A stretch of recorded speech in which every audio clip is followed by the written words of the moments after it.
This meeting is being recorded. All right, folks, welcome to Sustainable Success, the podcast. So today I'm very pleased to have, I hope I can use the term old friend here. We've met a couple of times in person, but we've known each other for, it's a few decades now already. Decades aren't where they used to be. And Doug McGuff is the co-author, along with John Little, of a book called Body by Science. Also, he's an emergency room physician working in Seneca, South Carolina. And our paths have sort of a little bit of parallels. I think we discovered high intensity training around the same time and went through a lot of different paths. So, Doug, anything I should add as far as background or things like that I'm missing? No, that all sounds pretty accurate. I mean, we've traveled a parallel pathway through this whole experience and are doing similar things still. Yeah. So as I mentioned to you before we started, I have been rereading Body by Science, which I've probably bought that book several times because I keep lending it to people, and I've long since learned when I lend a book to somebody, I don't expect to get it back, and I'm okay with that. Typically, you don't get it back. What's that? I appreciate it. And I've got the Kindle version now, and I've been rereading it, and I find it interesting. One of the things, I guess, to start with is you define health. And I think in previous conversations, you said that was one of the things you felt really good about, is that defining of health as, I'm going to say, a balance between an anabolic and a catabolic state. Could you elaborate? The whole Body by Science was done is John kind of approached me to do the book. And because of the time constraints with my profession and my children were young at the time, we settled upon we would agree on a topic chapter, and he would have a series of questions that he would pose to me, and I would answer them, and then he would massage it into the written form, and then I would proof and edit and make changes, and then we'd come to a final version that would be one chapter. And at one point, we were discussing a good definition of health and disease, and there really wasn't a good formal definition made up by anyone else, so we just kind of spitballed it together.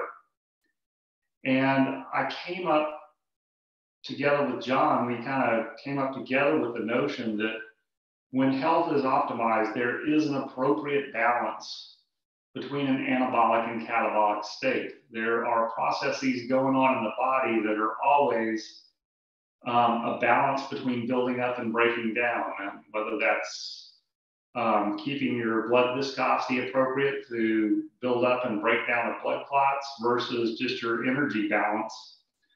I think that what defines good health is an appropriate balance between an anabolic or building up state and a catabolic and breaking down state, because the anabolic state is necessary for tissue repair and maintenance, and the catabolic state is necessary for turnover of degraded tissues in the body.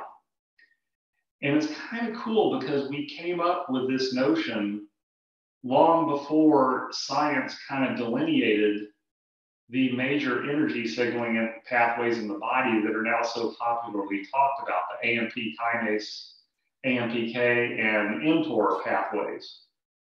And if you are to look at the body in its most optimized metabolic state, it is a yin-yang diagram between those two processes.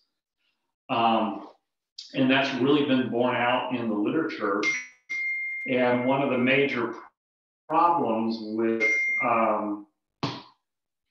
the modern healthcare crisis is we have a big overabundance of the anabolic pathway in terms of energy signaling on the positive input side. So we have way too much energy input relative to energy output in our society, and that's what's driving a lot of the disease processes and degeneration that we're currently seeing. To the extent that I've coined and I said this at the REC conference, is that if you want everything bad that can happen to happen to a human being, you just have to do two things. And one of them is immobilize, and the other is overfeed.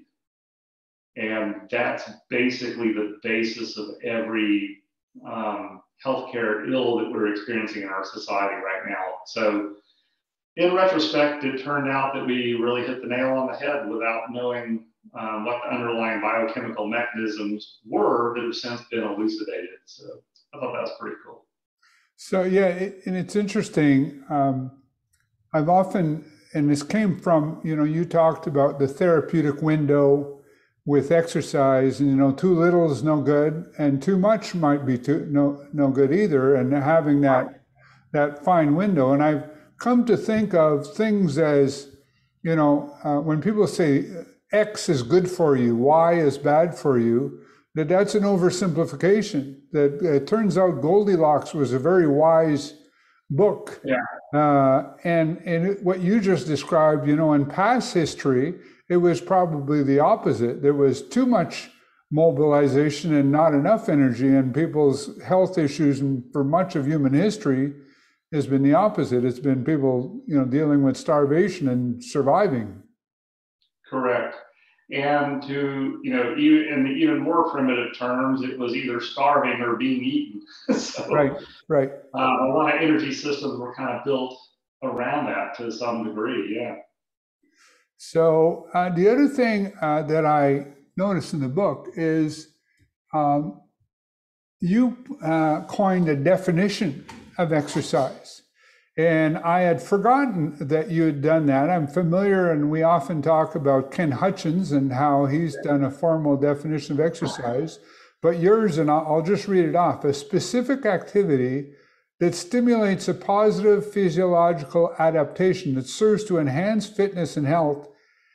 And this is the part I like, and does not undermine the latter in the process of enhancing the former, which, right. It's sort of up until that second part, probably a whole lot of different things could be defined as exercise. The delineation, I think, does not undermine the latter in the process of enhancing the former, because I've come to the conclusion, maybe a strong word, but strong suspicion, if you will, that there are many ways to get in shape. Yeah. There's not many ways to get in shape that don't, at the same time, wind up causing you problems down the road, joints, ligaments, tendons, all that and whatnot. Right. So it's sort of similar. Anything that you would add to the definition, or you've changed? No, or? Well, not necessarily add to the definition, but the definition springs from an understanding of exercise as a stimulus, and the body as the adaptive element that's making the change in response to the stimulus. So you're actually understanding there's a fundamental relationship between bringing a measured threatful stimulus to the body and then the body manufacturing an adaptive change. The problem is when you don't understand from a first principles basis that relationship, you can immediately get locked into the more is better notion about exercise, that if some of this produced a positive result, well, maybe even more of it will produce an even better result. And the same thing is true in terms of the energy balance that we were discussing earlier. Right now, there's a lot of hubbub in the anti-aging community to not stimulate mTOR because an overstimulation of mTOR accelerates aging. But people forget, and the problem with over-exercising is one of the distinguishing factors between anything and whether its expression is going to be positive or negative. You got to ask yourself, is what we are talking about an acute episodic event, or is it a chronic, unrelenting process? Right. Chronicity without any ebb and flow back and forth is what causes bad outcomes. So chronic overstimulation of mTOR from the supply side, from the food side of the equation, that's bad. But acute episodic stimulation of mTOR on the demand side as a result of intense exercise, yeah, it's a big stimulus to mTOR, but it's acute, spiky, and episodic. Acute, spiky, episodic things tend to produce positive adaptations. Chronic, unrelenting grind produces negative adaptations. So that's the problem, is when you don't understand the fundamental first principles basis of exercise as a stimulus and your body as the adaptive element, then you get into this idea that the exercise, the stimulus, is directly causing something and therefore more is better. Right. And then kind of overdoing it. And that's where most people end up, particularly in the early stages when you get positive feedback from your exercise.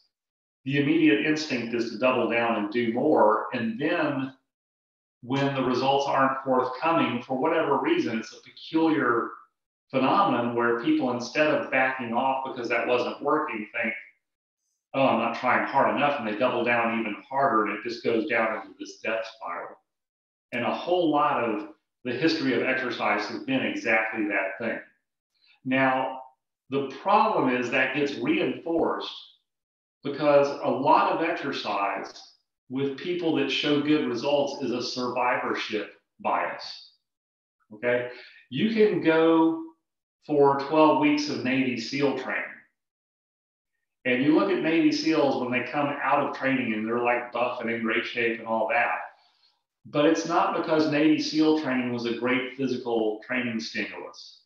It's because you introduced so much physical punishment that you have now selected out for people that are physiologically superior to survive it. Right. That's why we'll see, people that do high volume exercise or CrossFit or something like that. There's always good physiques to represent that because you have that survivorship bias as the representative of what this can do, but it's ignoring the graveyard full of people with, fatigue, degradation of their body composition, herniated discs, torn rotator cuffs, and on and on and on. Tendinitis where you had to stop training. That survivorship bias eliminates all those people and they become invisible. So you get a false representation of how exercise can be successful by who survives these bad protocols based on this bad assumption of not knowing the first principle basis of exercise. So where what you and I do in facilities like ours is we can kind of go back and scoop up the carnage of all this and bring these people into exercise and deliver it to them in a way where they're actually going to be able to get results from it for the first time, because we're able to understand the first principles stimulus response relationship and be able to manipulate the variables in a way where we're not going to flame people out or injure them or cause them to have to drop out of the process altogether. So, and interestingly, what you were saying earlier about mTOR, the kind of the reverse thing, if a little exercise is good, then more must be better. But the other thing is if chronic, ongoing mTOR is bad, then a little bit must be bad too. And so It's two different things. And it's interesting. Right, it just becomes mTOR bad, AMPK good, anything that upregulates mTOR, even briefly, bad. And it's just like, it's such an oversimplification, and there are such elaborate feedback loops, the multitudes of which haven't even been discovered yet that are part of this process. For instance, I remember in the earliest days of myokine research. Now, for the listening audience, myokines are chemicals that are released from working skeletal muscle that signal other tissues and tell them how to behave. And in the first myokine that was discovered, I believe, was interleukin 6. And interleukin 6 is a very bad player in inflammatory conditions like sepsis. It's a very bad player in cancer and a very bad player in cancer metastasis. So it's got a really bad rep. And when they first started investigating chemicals released from skeletal muscle during intense exercise, interleukin 6, IL-6 was one of the first ones that they investigated, and they saw like this incredible, just arbitrarily, I'll make up the number, a 10,000-fold rise in interleukin 6 as a result of intense exercise. And knowing that this was an inflammatory marker associated with all these bad things, everyone was like, oh crap, that can't be good. But what we figured out, it's not a chronic elevation of interleukin 6. It's an acute, severe spike in interleukin 6. And then what happens is when you do that, you downregulate receptors for interleukin 6 in the tissues, which results in a lower basal secretion of interleukin 6 over the long term. So this acute spike produced a long-term chronic reduction in interleukin 6 and was actually protective against these inflammatory conditions. That's why you'll see people with, Crohn's disease, rheumatoid arthritis, fill in the blank. When they start a high intensity exercise regimen, all of a sudden these conditions start to go into remission because you've had a suppression of the long-term chronic secretion of these inflammatory markers in response to this acute spike. So context matters a whole lot, and a lot of times we just completely lose the context, particularly if you're a layperson just, watching people talk on YouTube. And even if you're not a layperson, I see people that are, big thought leaders in the anti-aging movement that are still wary of protein consumption and wary of high intensity exercise because of what it does to mTOR, not putting into proper context whether we're talking about acute episodic versus chronic and unrelenting. Just as, things being good or bad per se is probably an oversimplification, things being right or wrong also, sometimes it's very contextual. Right? And what I find interesting, especially, recent events going on, whatnot, is that we seem to repeat personally and as a society the same error over and over again historically, is where we get a little bit of knowledge and then we sort of hang our hat on that and say, okay, now we're smart. And then as more knowledge becomes available, we tend to reject it and say that can't be because we already figured it out and everything is there. And then it takes much longer for things to come around, right, and to the new way of thinking than it should take, because we tend to get stuck in a certain place. And then eventually it does. And then we reach another plateau, if you will. And then we tend to, then a few years later, somebody else comes up with new information. And guess what? We do it all over again. I always use the example, I think the guy's name was Semmelweis. Do you know the story about Semmelweis? This sounds familiar, but go ahead and tell it. This was the guy who, long before Pasteur came up with the germ theory, suggested that doctors should wash their hands after performing autopsies before delivering babies, because he'd noticed that midwives who did wash their hands, the nuns that were doing it were the ones that washed their hands, and their mortality statistics were much better than the physicians in the hospital doing deliveries. Yeah, I do remember that. Yeah, and he was ridiculed and attacked and whatnot, and yet I find that we repeat that. And I knowing that, I'm always careful of my own confirmation bias, is when I'm exposed to new things, can I immediately sort of fall into being dogmatic and shut it down before I've given it a fair shake? I think two things contribute to that, just in the same way that certain things can be good and acute episodic. Some things are true in the short term that become very false when applied long term. Also, what drives a lot of this bias to hold on to knowledge and hold it constant is the scientific method itself has flaws built into it. And one of the problems is, in order to conduct a scientific inquiry, you need dependent variables and you need independent variables. So you have to hold one thing fixed that does not change regardless of the circumstance in order to see how manipulating the other variables can affect the outcome. The problem is that this is all interpreted in the context of holding the independent variable constant and unchanging. And the problem is that in the real world, the independent variable doesn't stay constant. Right. It's all elements that you're trying to look at are moving parts. And the moment you take one of the moving parts and hold it constant for the purpose of scientific inquiry, you've changed the dynamics of the system as a whole.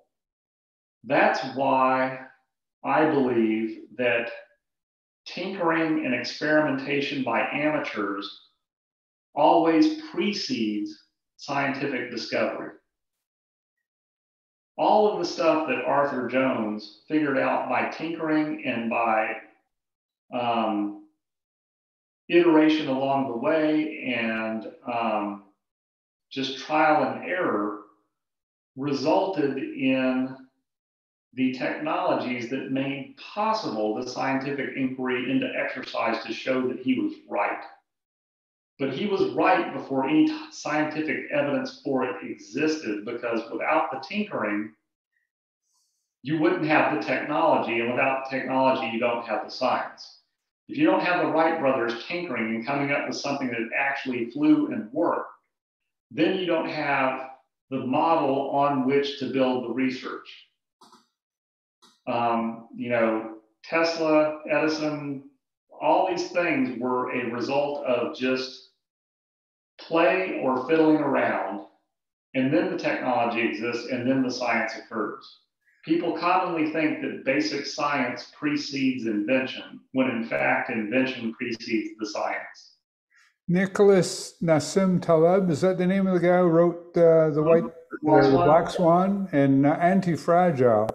He makes that point in Anti-Fragile, and he points out that some of the ancient structures built by Greeks and whatnot were done long before anybody had any knowledge of trigonometry or any of those things. They built those things that are still standing today. And often he says, the point he makes is then the scientists often also try to kidnap it and say it was their idea in the first place and kind of take credit for it after the fact. Yeah. So they certainly can elaborate on it. They can make it better. They can, in retrospect, explain it. But it doesn't mean that they necessarily invented it. Sagrada Familia, is that the big church in Barcelona built by Gaudi? I remember touring that, and that predated any of the real, scientific mathematical principles of engineering. But when you go inside that thing, I mean, he figured out how to construct the arches to support this massive structure just by using, strings and natural arcs to figure out the appropriate arch structure to support a very large overhead structure without it collapsing. And the weird thing is if you look inside the human heart and the way the chordae tendineae operate the valves inside the heart and the way those all connect to each other, the weirdest thing is if you stand in the middle of that cathedral and look up, it is literally like you're standing inside the heart at the base of the left ventricle and looking up to the mitral valve. And all the math is based on the kind of that Fibonacci series that is replicated over and over in nature. It's very fascinating to see how if you just iterate based on what works and what doesn't work, you come up with something that elegant. Yeah. So, well, that's why one of the things too, I find that so-called alternative medicine or holistic or things like that, I often will say some of these things I believe absolutely work. Now, the explanation for why it works may not necessarily be correct.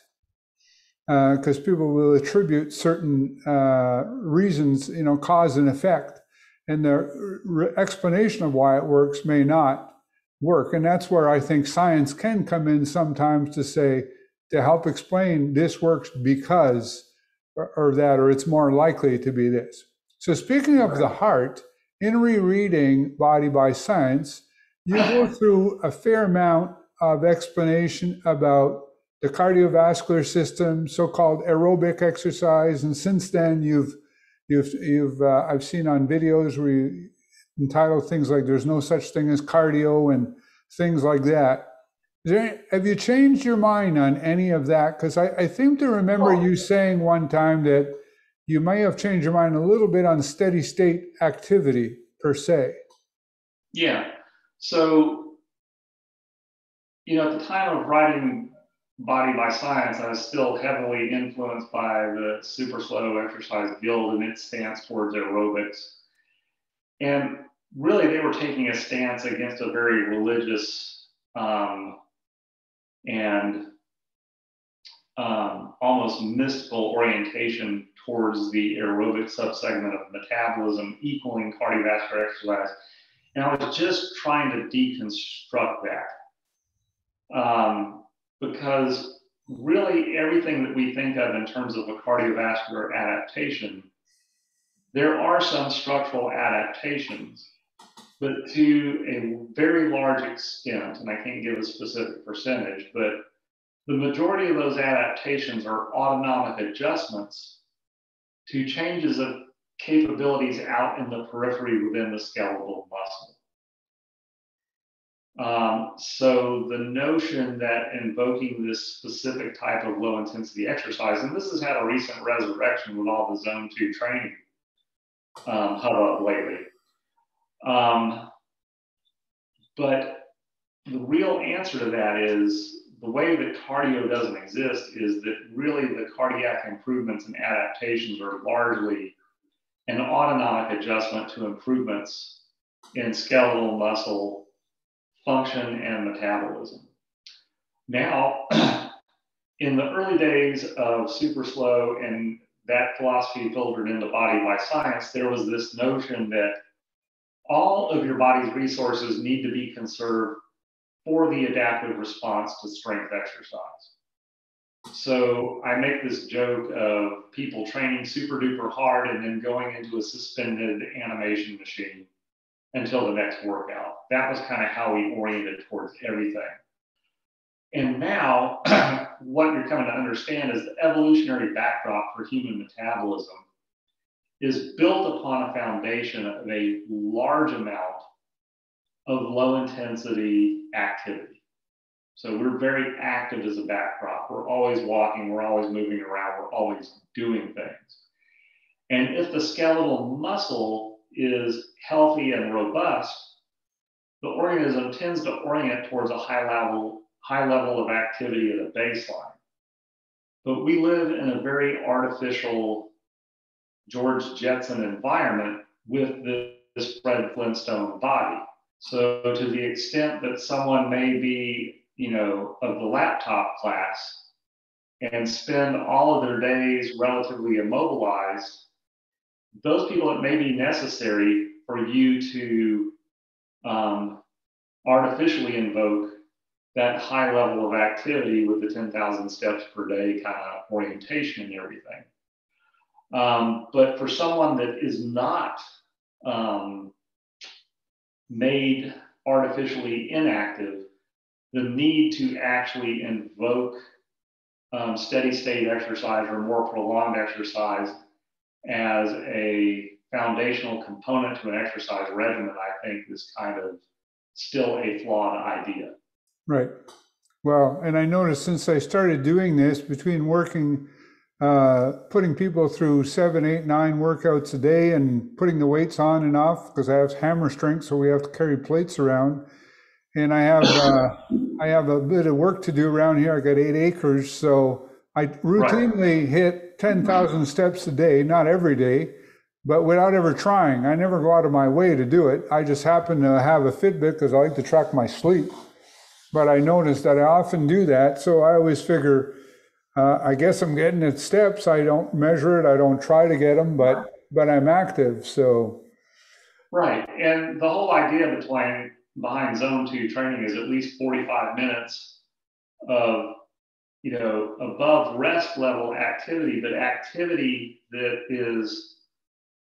that's intensity is controlled and modulated enough that you can be conversational while doing it, which is really a low level of intensity. That's just activity. And under normal biological circumstances, devoid of our artificial modern environment, most people that are functional at all will meet that requirement. Right. In the course of their day. In other words, it's important to artificially introduce it is, if you're a knowledge worker that's stuck sitting at a desk 8 hours a day, you probably do need to invoke some sort of thing to artificially reintroduce that backdrop of activity, because I think that it's not so much that you're burning energy or burning off calories.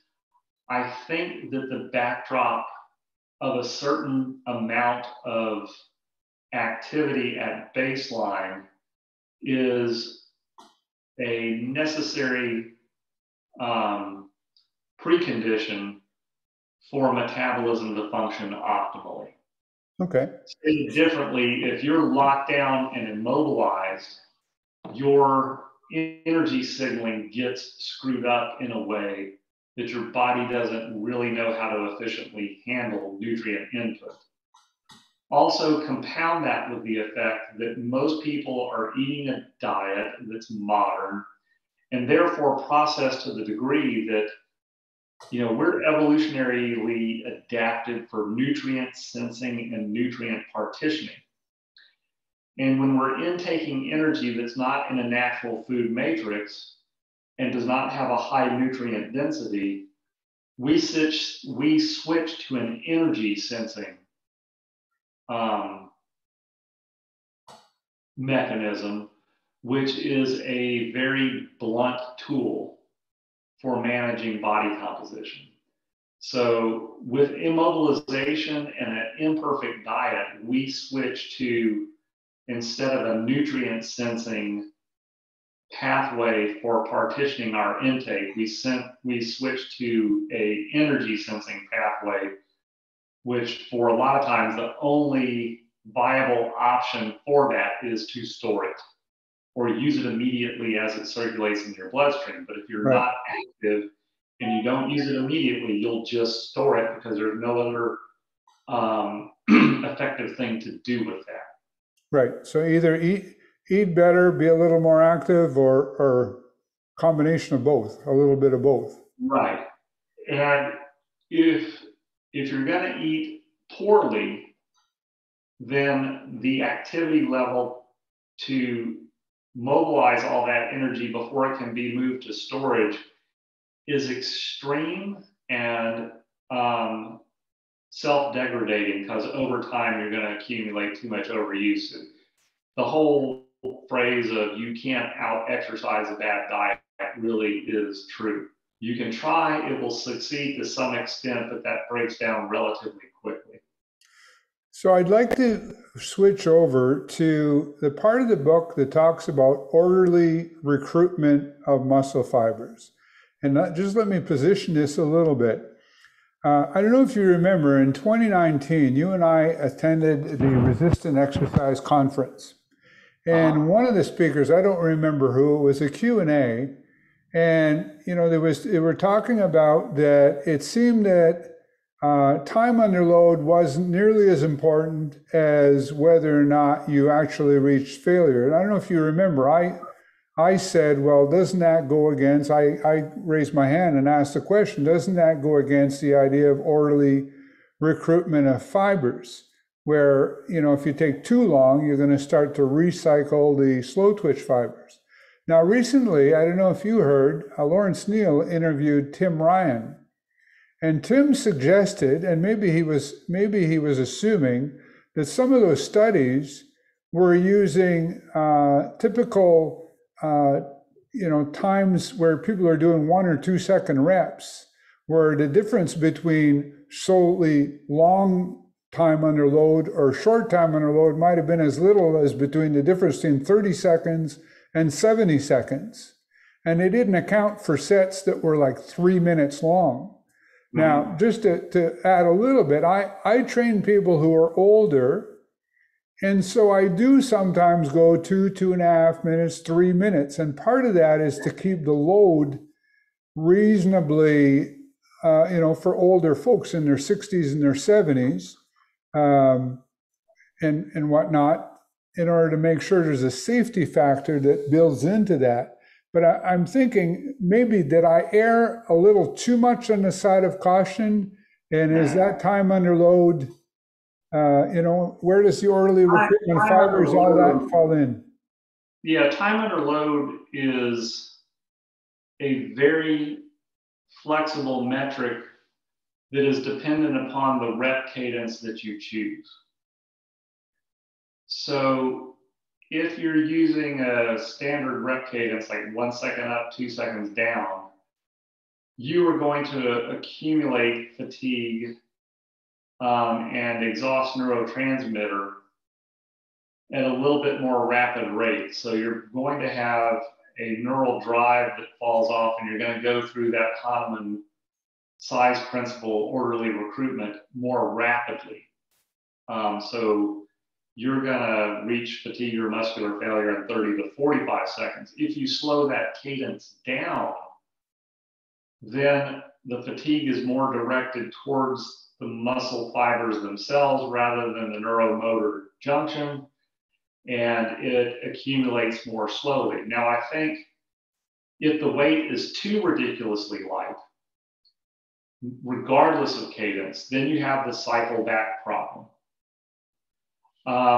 But that's not to say that, yeah, you might be, if you choose a resistance that using a 5-5 or 10-10 cadence results in a 3-minute time until concentric failure, what's going to happen is you probably are cycling through some lower order motor units a couple of times before you graduate to the higher order motor units. But the important thing seems to be that by hook or crook, one way or the other, that you do make yourself to the higher order motor units. And whether you do that by a single cycle through the lower order motor units that results in a T-well of 65 seconds, or if you cycle through the lower order motor units 2 or 3 times before you finally trip over to the higher order motor units, and you finally tap out the highest motor units at the 3-minute mark, it's probably a wash. So then it becomes a mechanism of, you can choose lighter weights for older clients for safety and motor control reasons, or you can choose heavier weights for more robust clients of any age to get it over with quicker. I find that there are certain people that come unglued for different reasons. Some people come unglued because they sense a heavy resistance and it freaks them out. So those people, you got to go with a lighter load and take more time to get to those higher order motor units. Other people are intolerant of the long, drawn out burning discomfort of using a lighter resistance. And in those people, you can overcome the behavioral discrepancies that come with that discomfort by selecting a heavier load that allows them to bite the dust in about a minute. So you can tailor the protocol to bypass the thing that results in the worst form and behavioral discrepancies of a given client based on how they're wired. So if someone gets freaked out when they feel a heavy weight, lighten it up and take your time. If someone can't stand the long drawn out burning of 3 minutes on the leg press, heavy up the weight and let them bite the dust earlier. It just depends on what it is that freaks them out and makes them behave. So I think the good news is that you can tailor it to what the preference of the client is based on their behavior and still have the same outcome in the all roads lead to Rome kind of philosophy. So I'm keeping an eye on the clock. We have about 17 minutes left. Yeah. I wanted to touch on benefits to elderly clients. I also wanted to touch on a machine device that you've recently acquired and that I'm going to pick up on Saturday, which is the Medex medical lumbar machine. Okay. Sure. In terms of just, and I'll let you, in the time that we've got left, I'll let you just decide where you want to go in terms of elderly or how the lumbar benefits elderly people, or just exercise in general, highlights that if I'm an older person, I'd want to know about. Yeah, let's quickly hit the elderly first. The older the client, and the longer it's been since they exercised and the more deconditioned they are, the more important that it is that they get on board and do this. Because first, the hardwire adaptive mechanism in skeletal muscle for how it responds to hard usage is preserved across all species in the animal kingdom that has skeletal muscle. So that is a very hardwired, evolutionarily preserved process that is present throughout the lifespan. If you bring the appropriate stimulus to the muscle, it will respond by strengthening. So number one is the further they've slid, the more they have to improve and the more dramatic their improvements are going to be. Two is that everything that results in a downward slide in old age emanates from the loss of skeletal muscle and strength. So the degree to which you can restore and preserve that is the degree to which you stave off all of the other declines that come along with it. A lot of what's perceived as a system failure in the elderly is really nothing more than an expression of a loss of skeletal muscle function. I always hear about, the elderly having balance issues and rehearsing balance with the elderly. The real, probably 90+% of balance issues in the elderly basically boils down to they're just too damn weak.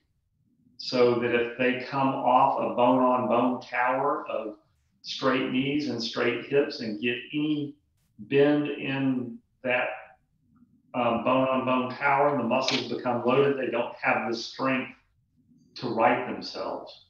So if you're at a party or gathering and you bump into grandma and knock her slightly off balance, she's going to ground, simply because she doesn't have enough skeletal muscle power to correct herself as she comes off of that bone-on-bone tower.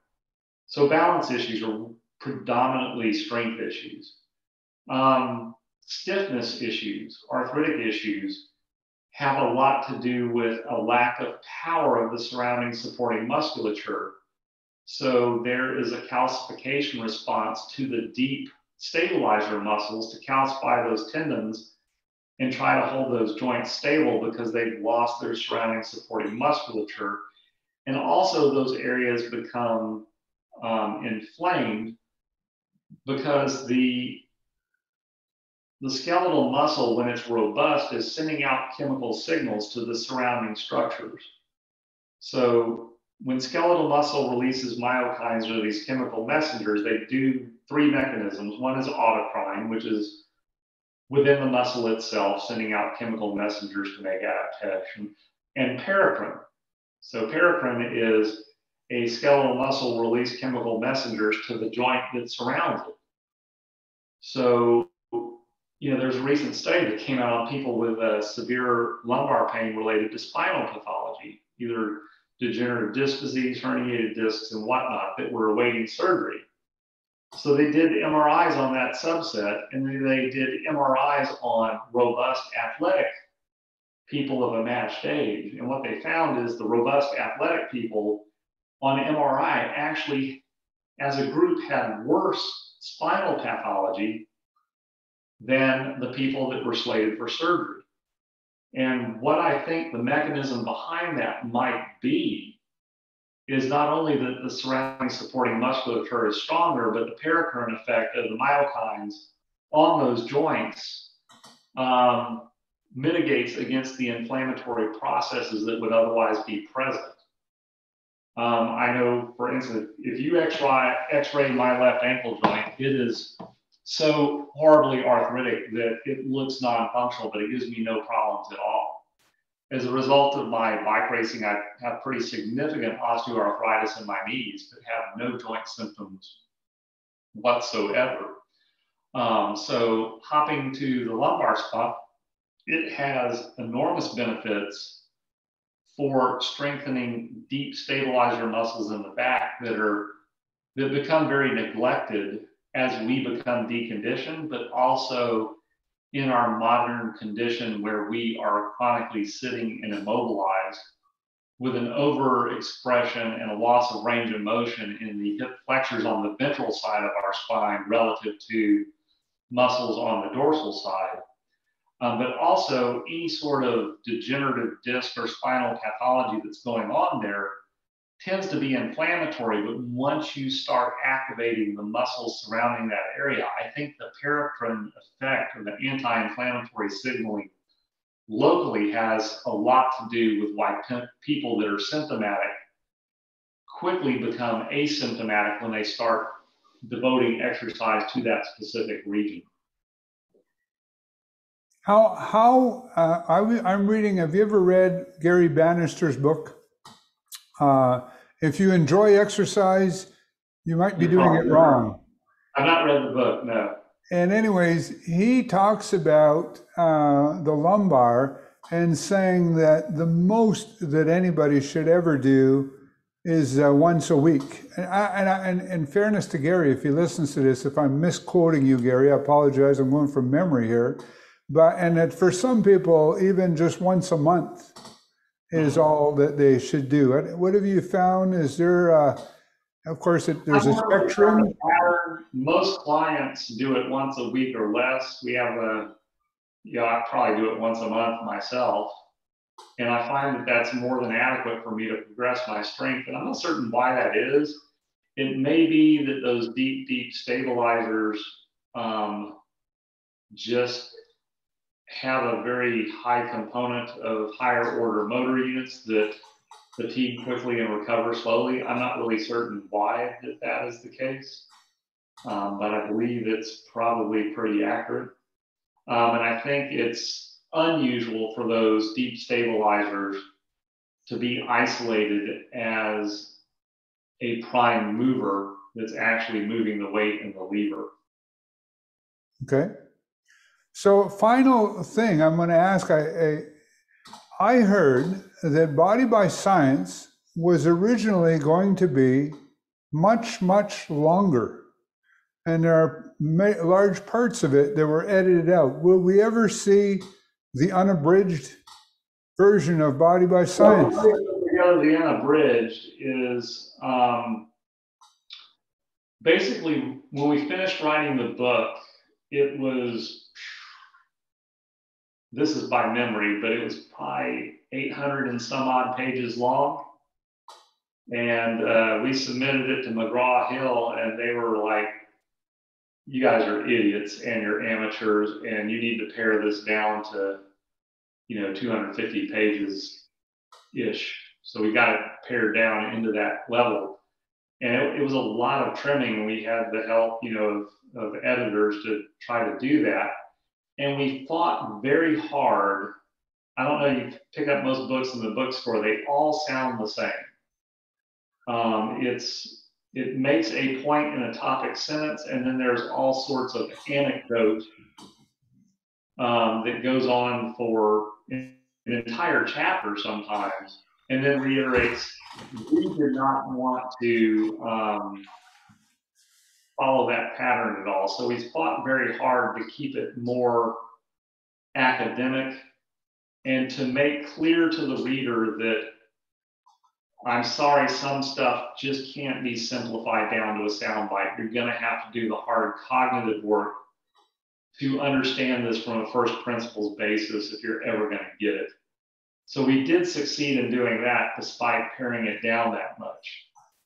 And like I said, the chapters were constructed out of creating a topic and then coming up with questions that John would pose to me that I would then answer, and then he would turn it into a written form.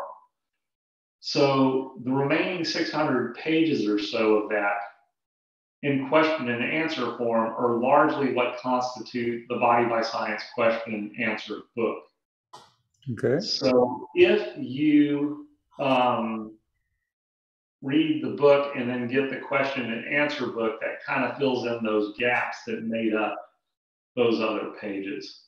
So I think if you do the two, then you really got the full Monty experience that was our original submission to them. Is there another book of any type? I know you also wrote The Primal Prescription, which I enjoyed, also lent out to somebody and never got it back. Is there another book in your future? There's another book that rattles around in my head continuously as I ruminate driving back and forth to work. But the magnitude of the ER work right now that I'm under is precluding any accomplishment in that realm. So for right now, it's kind of trapped in there. I would love to generate, another book, and if I did, I would self-publish it so I wouldn't have to pretty it up in a way. It would be, what you and I are used to enjoying, which are technical manuals like what Arthur Jones and Ken Hutchins wrote. It would be more along those lines. But at the same time, John's written an additional book, which is excellent. But other people are going to be, Al Coleman's going to be generating a book. That's going to be fascinating to read because he's been down the long road that we've been through. And he's kind of iterated some new things along the way that'll be interesting to read about. So I got as much to read coming forth in the near future as I want to write. So I'll probably be doing more reading than writing in the near future anyway. I assume you have somebody else at 3:30. You have another commitment. I want to say thank you very much for taking the time. Always a pleasure. And I will get this out and let you know, and obviously send you a copy of it as well. All right. Sounds perfect. I look forward to seeing it or hearing it. All right. All the very best, sir. All right. Thank you.